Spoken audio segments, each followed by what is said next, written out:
Usap-usapan ang ilang pahaging ng mga kaanak at kaibigan ng sinasabing naghiwalay ng celebrity couple na sina Bea Alonzo at Dominic Roque. Ang pasabog naman ngayong araw ng showbiz columnist na si Christy Fermin. May politiko raw na involved sa Bea-Dom split? Lagi nating tatandaan, maraming personalidad na hindi po natuloy ang pagpapakasal dahil sa prenuptial agreement na yan. Siguro daw nauntong si Bea dahil nalaman niya na sa lahat ng ito ay bulsa lang niya ang masasaktan. Ay, ho, Diba? tama. Ganon. May ganon, may ganon. Meron pang, ay nako, parang ginagamit lang ni Dominic si Bea. Ito yung naging conclusion ko. May problema talaga sa prenup. Na biglang nagbago yung isip ng hangin. Na biglang nung magpipirmahan na ng prenup, ayaw nang pumirma ni lalaki. At bakit? Hindi pwede yun, kasi issue lang yun. Pera yan eh. Kahit kanyung tao, issue ang pera. Pero dapat yung respeto. Diba? Sabi nila, ito problema sa prenup. Eh, yun din naman ang issue, diba? Pag prenup, pera din yung sa properties. Kasi kung walang prenup, base sa family code natin, pag kinasal kayo, lahat ng property na ari-arian ninyo bago kayo ikasal, halos lahat ng property na i-earn mo ay magiging property nung mag-asawa. Mari ako, bago ako ikinasal at meron akong mana na 100 million, kung may mangyari sa amin at naghiwalay kami at magpapartihan kami ng property, yung 100 million na yon, 50 sa akin, 50 sa kanya. Kaya ang tanong ko ngayon, ayon sa aming source, merong nakapagsabi sa pamilya ni Bea Alonzo, kailangan pa imbestigahan nila itong si Dominic Roque. Siguro'y gumugulong na yung investigasyon dahil merong nakaalam na oo, may trabaho siya, pero walang definido na sagot kung ano yung trabaho na yon. At ang condo unit pala na tinitirahan nitong si Dominic ay nakapangalan sa isang napaka-controversial na politiko. Ay, so may... Politiko ang sinabi ko, lalaki ha. Lalaking politiko, oo. Oo, may ganon, may investigasyon. So, parang doon ang galing yan sa prenuptial, ano? Dapat pirma. Narito na ang nakakabulabog na revelasyon tungkol sa hiwalayan nina Bea Alonzo at Dominic Roque. Tara, alamin natin ang buong detalye. Panoorin ang buong video. Kumusta mga idol? Mayroon naman tayong bagong chika sa inyo. Bago yan, welcome sa channel ni Mr. JV. Naging trending pa rin sa social media ang hiwalayan ng celebrity couple na sina Bea Alonzo at Dominic Roque.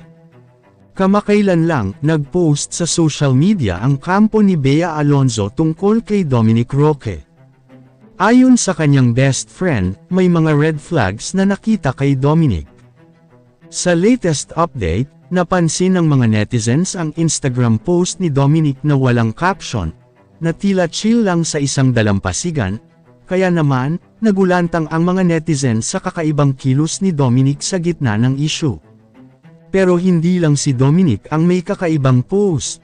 May chismis rin tungkol sa makeup artist ni Bea, si Duque. Ano nga ba ang ibig sabihin ng kanyang post, na nagtutukoy daw ito sa isang manipulative sad boy, at si Dominic ang tinutumbok niya. Ganun pa man, nag-react ang mga netizens sa post na ito. May mga nagsasabing baka may iba pang itinatago si Dominic, habang may iba naman nagsasabi, na hindi dapat makialam ang mga kamag-anak sa hiwalayan ng dalawa. At speaking of posts, trending din ang Instagram story ng kapatid ni Dominic, na may wolf in sheep clothing. Para sa mga hindi nakakaalam, ang wolf in sheep's clothing ay isang idiom na nangangahulugang, ang isang tao ay nagpapanggap na mabait o inosente, pero sa likod ng lahat ay mapanganib, manloloko, o masama ang intensyon. Sa kabila ng mga cryptic post na ito, wala pa namang formal na pahayag tungkol sa kanilang hiwalayan nila Bea at Dominic, kaya naman todo-todo pa rin ang mga espekulasyon ng publiko kung ano nga ba ang nangyari. Samantala, may isang pasabog naman, mula kay Christy Fermin. Ayon sa kanya, may politiko daw na sangkot sa hiwalayan ni Bea at Dominic. Sabi ni Christy Furman, meron pong politikong involved sa isyong ito, at madiin naming sinasabi na meron pong politiko na sangkot sa isyong ito. Sa kanilang blog sa YouTube channel na Showbiz Now na, sinabi ni Christy Furman na may mga source siyang nagbahagi, na ang kampo ni Bea ay pinaiimbestigahan na ngayon si Dominic Roque. Oo, may trabaho siya, pero walang deponido na sangkot, at ano yung trabaho na iyon? At ang condo unit na tinitirahan nitong si Dominic, ay nakapangalan sa isang napaka-kontrobersyal na politiko, saad ni Christy Furman. Ayon kay Christy Furman, may nadiskubre raw si Bea sa personal na buhay ni Dominic Roque. Hindi lang ito tungkol sa prenuptial agreements o sa kasalukuyang estado ng kanilang buhay. May mas malalim pa pala. Ang chika ko, may nadiskubre raw si Bea sa personal na buhay ni Dominic. Hindi niya akalaing may ganong eksena sa buhay niya, saad ni Christy Furman. Ang sabi naman ng ilang netizens, baka ilegal ang negosyo ni Dominic Roque, kaya ayaw niyang sabihin sa publiko. Kaya pala, agad-agad na umatras si Bea sa kanilang kasal. Pero, ang tanong, totoo kaya ito?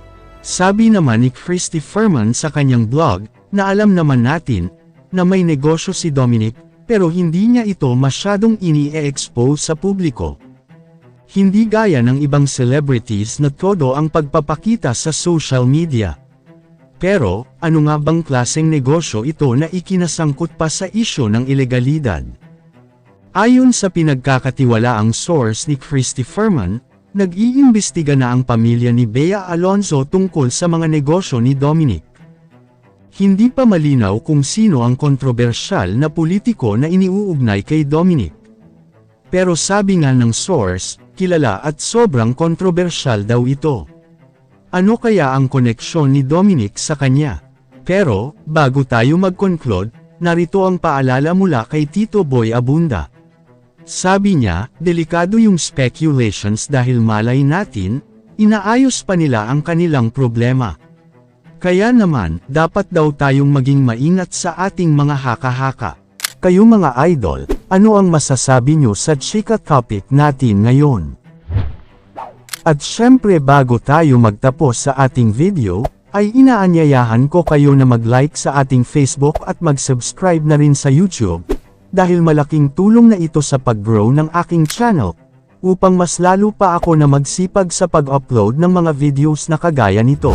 Hindi naman ako nagmamakaawa sa inyo mga idol, pero sana maawa na kayo.